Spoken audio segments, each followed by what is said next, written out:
Special brew, for my lovely wife. The aroma hit Sarah even before Mark entered the kitchen. A faint malic temps that subtly cut through the usual comforting scent of morning coffee. It wasn't overtly strong, but to Sarah's keen senses, it felt acrid, utterly unlike the rich, earthy notes she associated with her daily ritual. She watched him, a knot tightening in her stomach, as he approached her with a wide, almost too bright smile, holding 2 steaming mugs. Mark chirped, his eyes sparkling with an unsettling intensity. He placed a mug on the counter in front of her, the strange scent, though subtle, intensifying. Her breath hitched. Something was terribly wrong with the coffee itself. An oddity she couldn't quite place, prompting a vague unease rather than outright suspicion of Mark. Their marriage had been a slow, agonizing unraveling. What began with passion had curdled into a bitter cocktail of resentment and unspoken animosity. For months, they'd been living under the same roof, 2 strangers sharing a bed, their conversations clipped and filled with veiled barbs. Sarah had finally found the courage to consider divorce. The words forming a heavy lump in her throat each time she thought of speaking them aloud. She suspected Mark knew. He'd been acting strangely, overly solicitous one moment, chillingly distant the next. Just then, her sister-in-law, Diana, sauntered into the kitchen. Her usual morning air of entitled nonchalance escaping her lips. Diana, Mark's younger sister, was a permanent fixture in their lives, an irritating, freeloading presence who had overstayed her welcome by about 5 years. Not only did she drain their resources, but she also delighted in spreading subtle, poisonous rumors about Sarah behind her back, chipping away at Sarah's reputation among their mutual acquaintances. Sarah loathed her, and the feeling was mutual. "Morning, darling," Diana drawled, eyeing Sarah's untouched mug, still brewing that tasteless sludge. "Mark, you really need to upgrade your beans." A flicker of an idea, desperate and dangerous, ignited in Sarah's mind. It was reckless, born of panic, and a lifetime of suppressed frustration, over Diana's presence, and the odd-smelling coffee, but it felt like the only way out of drinking something that just didn't smell right. She had no inkling, not a single thought, that there was anything truly dangerous or nefarious in the brew. Merely that it was an unpleasant concoction she wished to avoid.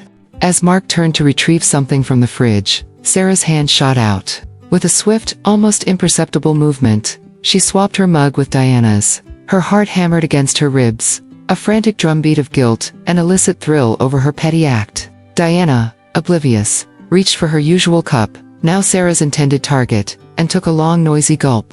She didn't seem to notice anything amiss, merely a slight frown appearing on her face. She paused, a frown creasing her forehead. Tastes different today. A bit bland, maybe." Diana shrugged, taking another sip. "Oh well, I'm off anyway. Got to do things." She sauntered out of the kitchen, muttering under her breath about Mark's inconsistent coffee. 10 minutes later, a blood-curdling scream tore through the silence of the house. Sarah and Mark rushed out to find Diana writhing on the living room floor, her face a ghastly shade of green, clutching her stomach. Her breathing was shallow and ragged. "Diana, what's wrong?" Mark exclaimed, his voice laced with a raw, undeniable panic that Sarah had never heard before. His eyes darted between Diana and Sarah, wide with a terrifying realization. The coffee." He stammered, then seemed to catch himself, quickly adding, "What did you drink, Diana?" The coffee." Diana gasped, her eyes rolling back in her head. Panic, cold and sharp, finally pierced through Sarah's initial shock. This wasn't just a bad stomachache. This was serious. Mark, surprisingly, was the one who called for an ambulance, his hands trembling visibly as he fumbled with his phone. His voice surprisingly strained as he relayed Diana's symptoms. The paramedics arrived in a blur of flashing lights and urgent voices. Diana was quickly stabilized enough to be transported to the nearest hospital. Sarah and Mark followed in their car, a suffocating silence filling the space between them. Sarah felt a tremor run through her. What had Mark put in that coffee? And what had she done? At the hospital, the emergency room buzzed with controlled chaos. Diana was rushed into a cubicle, doctors and nurses swarming around her. Hours crawled by. Sarah sat in the waiting room, her mind a whirlwind of fear and a horrifying sense of responsibility. Mark sat beside her, his face pale and clammy, a stark contrast to his earlier blank expression. He kept running a hand through his hair, his leg bouncing nervously. At the hospital, the emergency room buzzed with controlled chaos. Diana was rushed into a cubicle, doctors and nurses swarming around her. Hours crawled by. Sarah sat in the waiting room, her mind a whirlwind of fear and a horrifying sense of responsibility. Mark sat beside her, his face pale and clammy, a stark contrast to his earlier blank expression. He kept running a hand through his hair, his leg bouncing nervously. Finally, a hurried-looking doctor emerged. His expression was grim. "Ms. Diana Miller has been stabilized, but she is in critical condition. We ran some tests, and we found traces of a highly potent neurotoxin in her system.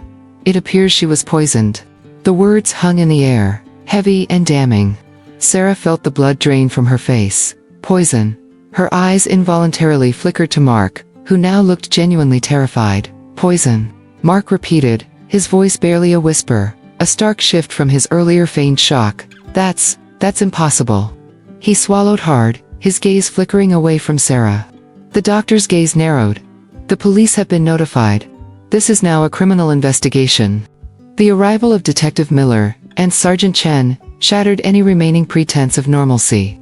They questioned Sarah and Mark separately, their inquiries methodical and probing. Sarah recounted the morning, including the moment she swapped the mugs. She explained about the strange smell of her coffee and her petty, impulsive decision to switch it with Diana's, emphasizing that she had absolutely no idea it contained anything harmful.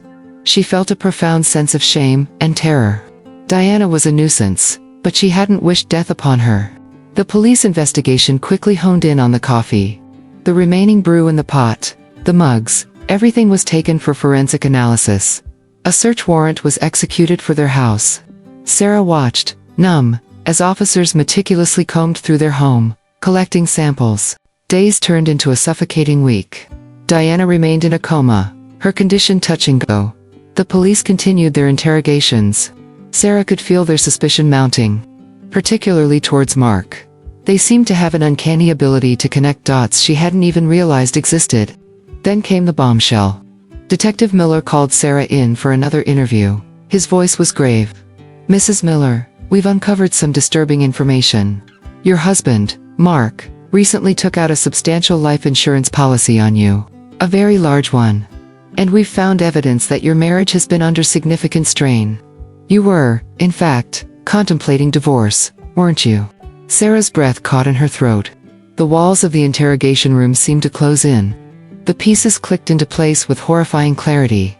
The strange coffee she'd noticed, Mark's unsettling demeanor, the enormous life insurance policy, her unspoken plans for divorce, and the undeniable fact that he had made the coffee specifically for her. She had simply been avoiding an unpleasant taste, completely unaware of the deadly intent behind it. He was trying to poison me," Sarah whispered, the realization a cold, hard stone in her gut. Detective Miller nodded slowly. "All signs point to it. The poison found in Ms. Diana Miller's system matches a rare substance that your husband had recently researched online. We also found a purchase order for a small quantity of it, disguised as a chemical for a hobby project. The timing, the insurance, your impending divorce, it all paints a very clear picture." Sarah felt a wave of nausea. Mark hadn't been making her a special brew at all. He had been planning her murder. He saw her not as his wife, but as an obstacle, a means to an end, a payout. Their broken relationship, her desire for freedom, had apparently pushed him to the most extreme measure imaginable. Within hours, Mark was arrested. The evidence, though circumstantial in some aspects, was overwhelmingly against him, especially with Diana's testimony. If she recovered, the special brew was a lethal concoction meant to end her life and secure his future. Lying in bed that night, the house eerily silent without Mark or Diana, Sarah couldn't sleep. The image of the two mugs, so innocent yet one containing a deadly secret, replayed in her mind. Her impulsive, spiteful act of swapping them had inadvertently saved her life. She had simply wanted to avoid an unpleasant cup of coffee and, in a petty moment, passed it off to her sister-in-law, never for a second suspecting it would cause serious harm.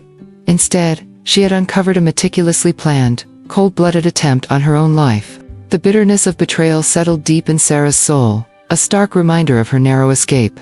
Diana, surprisingly, pulled through. Sarah visited her in the hospital, tears welling, as she confessed, swapping the mugs, emphasizing her ignorance of the poison. Diana, still hazy, showed a flicker of understanding, and their shared ordeal transcended their past animosity. Sarah had saved herself, tragically at Diana's expense, realizing the terrifying truth of her husband's lethal intentions.